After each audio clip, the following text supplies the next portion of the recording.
सुनो खुशबू, mummy papa आ रहे हैं कल। 10 दिन यहीं रुकेंगे, एडजस्ट कर लेना। राजेश ने खुशबू को बेड पर लेटते हुए कहा। कोई बात नहीं राजेश, आने दीजिए, आपको शिकायत का कोई मौका नहीं मिलेगा, खुशबू ने रिप्लाई दिया।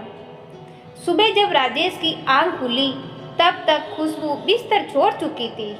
चाय ले लो, खुशबू ने राजेश की तरफ चाय का कप बढ़ाते हुए कहा। अरे खुशबू, तुम आज इतनी जल्दी ना ली? हाँ, तुमने ही तो रात को बताया था कि आज मम्मी पापा आने वाले हैं, तो सोचा घर को थोड़ा अरेंज कर लूँ। वैसे किस वक्त तक आ जाएंगे वो लोग? दोपहर वाली गाड़ी से पहुँचेंगे, 4 तो बज ही जाएंगे, राजेश ने चाय का कप खत्म करते हुए जवाब दिया। खुशबू देखना, पिछली बार की तरह। नहीं नहीं, पिछली बार जैसा कुछ भी नहीं होगा, खुशबू ने भी कप खत्म करते हुए राजेश को कहा और उठकर रसोई की तरफ बढ़ गई। नाश्ता करने के बाद राजेश ने खुशबू से पूछा, तुम तैयार नहीं हुई?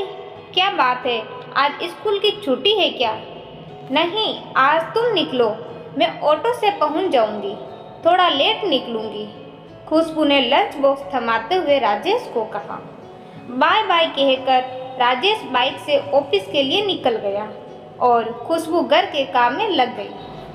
मुझे तो बहुत डर लग रहा है, मैं तुम्हारे कहने से राजेश के पास जा तो रहा हूँ, लेकिन पिछली बार बहू से जिस तरह खटपट हुई थी, मेरा तो मन ही भर गया।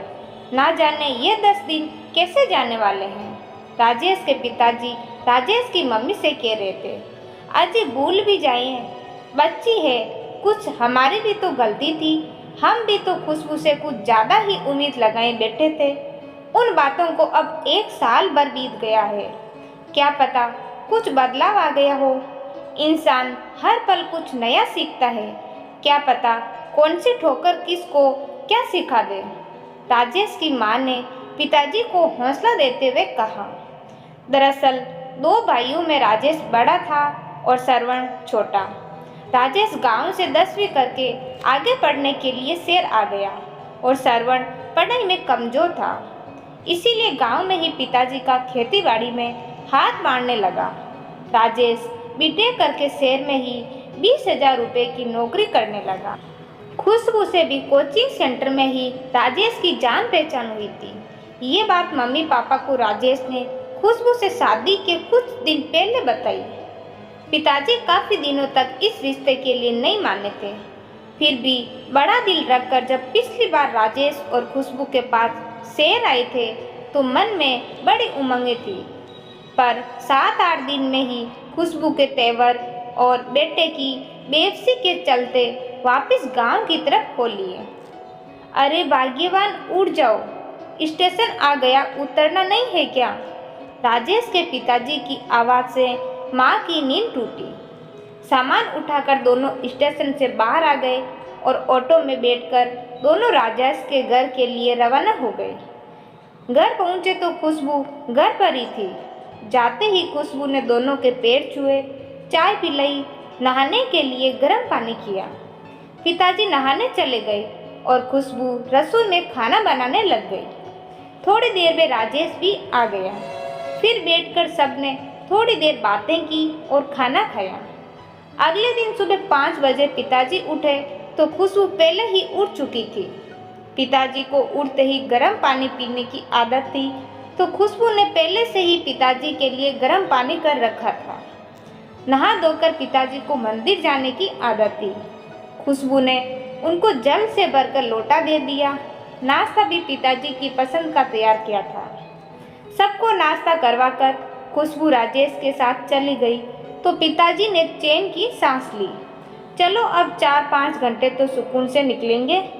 दिन के खाने की तैयारी भी खुशबू करके गई थी। स्कूल से आते ही खुशबू फिर से रसोई में घुस गई। शाम को खुशबू दोनों को लेकर पास के पार्क में गई। वहाँ उसने हमारा परिचय वहाँ बैठे बुजुर्गों से करवाया। अगले दिन संडे था। खुशबू, राजेश और माता पिता चिड़ियाघर देखने गए। हमारे लिए ताबूज की बात ये थी कि प्रोग्राम खुशबू ने बनाया था।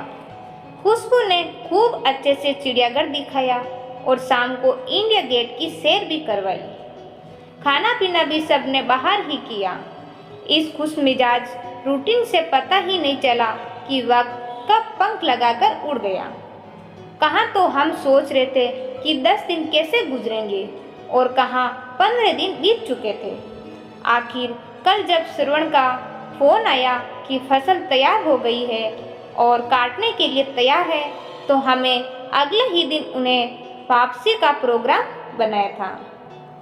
और रात का खाना खाने के बाद वे कमरे में सोने चले गए तो खुशबू कमरे में आ गई। उनकी आंखों से आंसू बह रहे थे।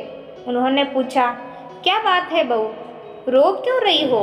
तो खुशबू ने पूछा, पिताजी, माँ जी, पहले आप लोग एक बात बताइए, पिछले 15 दिनों में कभी आपको ये महसूस हुआ कि आप अपनी बहू के पास है या बेटी के पास? नहीं बेटा, सच कहूँ तो तुमने हमारा मन जीत लिया। हमें किसी भी पल ये नहीं लगा कि हम अपनी बहू के पास रह रहे हैं। तुमने हमारा बहुत ख्याल रखा। लेकिन एक बात बताओ बेटा, तुम्हारे अंदर इतना बदलाव आया कैसे? पिताजी, पिछले साल मेरे भाई की शादी हुई थी। मेरे मायके की माली हालात बहुत ज़्यादा बढ़िया नहीं है। छुट्टियों में जब मैं वहाँ रहने गई तो मैंने अपने माता पिता को एक एक चीज़ के लिए तरसते देखा। बात बात पर भाभी के हाथों तिरस्कृत होते देखा। मेरा भाई चाहकर भी कुछ नहीं कर सकता था। मैं वहाँ उनके साथ हो रहे बर्ताव से बहुत दुखी थी। उस वक्त मुझे अपनी करनी याद आ रही थी कि किस तरह का सलूक मैंने आप दोनों के साथ किया था। किसी ने ये बात सच ही कही कि जैसा बोओगे वैसा काटोगे। मैं अपने माँ बाप का भविष्य तो नहीं बदल सकती, लेकिन खुद को बदलकर मैं ये उम्मीद तो अपने आप में जगा ही सकती हूँ कि कभी मेरी भाभी में भी बदलाव आएगा और मेरे माँ बाप भी सुखी होंगे। खुशबू की बात सुनकर उनकी आंखें भर आई। बहू को खींचकर गले से लगा लिया। हाँ बेटा, एक दिन अवश्य ऐसा होगा। खुशबू अब भी रोए जा रही थी। उसकी आंखों से जो आंसू गिर रहे थे वो शायद उसके पिछली गलतियों के प्रायश्चित के आंसू थे। दोस्तों, ये कहानी आपको अच्छी लगी तो लाइक, शेयर और चैनल को सब्सक्राइब जरूर करें। धन्यवाद।